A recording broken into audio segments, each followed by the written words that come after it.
Focus থেকে বাদ দিছে, আমি শিবিরের মতদর্শী হতে পারিনি, শিবিরের প্যানেলের হয়ে প্রচারণা চালাইনি, ফেসবুকে পোস্ট করিনি। আসলে ছোটবেলা থেকে শুনতাম যে জামাত শিবিরের লোকজন নিজেদের দলের বাইরে জাকাতের টাকাও দেয় না। এটা আমি চাক্ষুষ প্রমাণ দেখছি ফোকাসে থাকাকালীন। তারা মুখে বলবে ইনসাফ, কিন্তু তারা নিজেদের সামান্য কোচিং সেন্টারেই তারা হচ্ছে মতের বিরোধী কাউরে রাখতে পারবে না। এটা হলো তাদের ইনসাফ।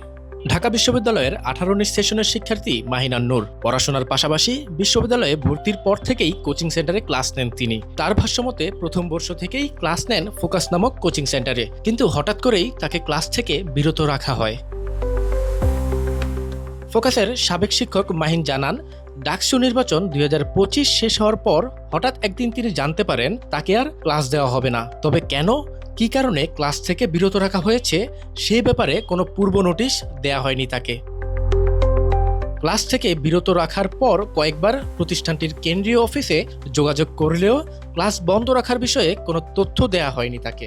পরে এক সহকর্মীর মাধ্যমে জানতে পারেন শিবির না করায় তাকে ক্লাস নেওয়া থেকে বিরত রেখেছেন কোচিং সেন্টারটি। এই শিবির যে এতটাই গুপ্ত ছিল এতদিন, এবং এখনো তারা যে এই 5 আগস্টের পরেও সাধারণ শিক্ষার্থী সেজে যে ক্যাম্পাসে ত্রাসের একটা রাজত্ব তৈরি করছে, এটার একটা প্রমাণ হচ্ছে এই যে ডাকসু নির্বাচনের সময় এই শিক্ষকদের গ্রুপে সিনিয়র শিক্ষকরা বলে দিল যে তোমরা সবাই এই সাদিক কায়েম, ফরহাদ আর মহিউদ্দিনের যে পোস্টার, এটা পোস্ট করবা, এবং টাইম বলে দিল একদিন যে আমরা সবাই রাত 8টা বা 9টা এটা পোস্ট করব। কিন্তু ওই সিনিয়র শিক্ষকরা কেউ নিজেরা পোস্ট করেনি, জুনিয়র ফার্স্ট সেকেন্ড ইয়ারের কয়েকজন ছেলে টিচার একদম জুনিয়র তারা পোস্ট করছে। আমি ফার্স্ট ইয়ারে 2019 সালে ফোকাসের শিক্ষক হই। তারপর গত 5 বছর আমি একটানা প্রতি বছরই ক্লাস নিয়েছি, কোভিডের সময় বাদে। 5 আগস্টের পর থেকে তাদের ভিতরে হয়তো বা তারা দেখছে যে তাদের মতদর্শী হতে হবে, তাছাড়া তাদের প্রতিষ্ঠানে চাকরি করা যাবে না।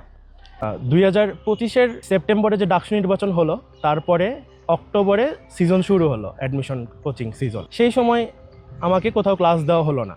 আমি জানতে চাইলাম কর্তৃপক্ষের কাছে, অনেক জায়গায় ফোন দিলাম, কিন্তু কেউ কিছু জানে না, পরিষ্কার করে বলেও না।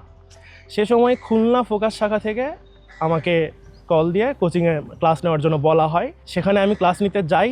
একদিন ক্লাস নেওয়ার পরেই সেখানে ঢাকার কেন্দ্রীয় ফোকাস থেকে নির্দেশনা যায় যে আমাকে ক্লাস কেন দেওয়া হয়েছে। তখন আমাকে ক্লাস সেখান থেকে বাদ দেওয়া হয়। এরপর আমার সাথে যোগাযোগ করেনি। আমি যোগাযোগ করলেও একজন বলে আর অমুকের কাছে যান, আরেকজন বলে তার কাছে যান, এভাবে আমাকে ঘোরানো হয়েছে, এবং কোনো ব্যাখ্যা আমাকে দেওয়া হয়নি কেন আমার ক্লাস বাতিল করা হলো। আনঅফিসিয়ালি আমার কলিগরা আমাকে জানাইছে যে তোমাকে হয়তো ক্লাসের জন্য আর বিবেচনা করবে না। কোথাও কোনো গরিব বা দুঃস্থ শিক্ষার্থীর জন্য ফোন দিলাম, ভর্তি হতে চাচ্ছে।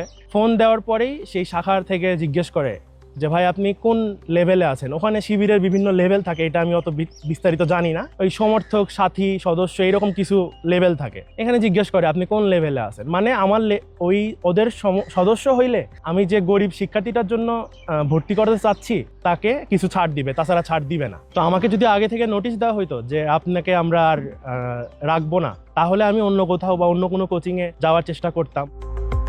কোচিং সেন্টারটির সঙ্গে যোগাযোগ করা হলেও মাহিন আন-নূরের অভিযোগের ব্যাপারে তৎক্ষণাৎ কোনো তথ্য জানায়নি প্রতিষ্ঠানটি। জানাবে বলে কালক্ষেপণ করেছে শুধু।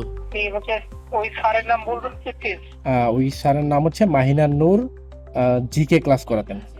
আমি এগুলো নোট করে নিচ্ছি। আমি আমাদের যে টিচারদের সাথে কথা বলবো, ওরা পরে এই বিষয়ে সলভ করবে। ভুক্তভোগী মাহিন আরও জানান, শুধু তিনি একাই নন, ডাকসুর পর থেকে তার মতো যারা শিবিরের সাথে না থেকেও ফোকাসে কাজ করেছিল তাদের সবাইকে একইভাবে বিনা নোটিসে কাজ থেকে দূরে রাখা হয়েছে। কি তাদের দোষ, কিংবা কেনই বা বিনা নোটিসে চাকরিচ্যুতি? প্রশ্ন ফোকাসের সাবেক এই শিক্ষকের। হাবিবুর রহমান শান্ত, বাংলা নিউজ 24, ঢাকা।